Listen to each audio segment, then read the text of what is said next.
جس طرح شبنم کے قطرے مرجھائے ہوئے پھولوں کو تازگی بخشتے ہیں، اسی طرح اچھے الفاظ مایوس دلوں کو روشنی بخشتے ہیں۔ چھوٹی چھوٹی نیکیاں کرنے سے گریز نہ کرو، کیونکہ کڑکتی دھوپ میں ابر کا ایک ٹکڑا بھی ابر رحمت ثابت ہوتا ہے، چاہے وہ برسے یا نہ برسے۔ انسانیت بہت بڑا خزانہ ہے، اسے لباس میں نہیں انسان میں تلاش کرو۔ انسان تب سمجھدار نہیں ہوتا جب وہ بڑی بڑی باتیں سمجھنے لگے، بلکہ وہ سمجھدار تب ہوتا ہے جب وہ چھوٹی چھوٹی باتیں سمجھنے لگے۔ امید کم رکھو، مایوسی کم ملے گی، کیونکہ دکھ انسان نہیں دیتا، انسان سے وابستہ امید دیتی ہے۔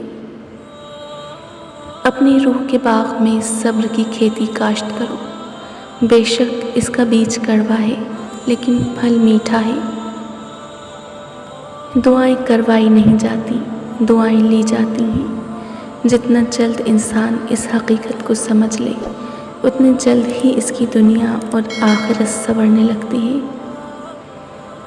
دوسروں کے لیے اچھا سوچو گے تو اللہ تعالیٰ تمہارے لیے راستے بنا دے گا اور مشکلیں آسان کر دے گا۔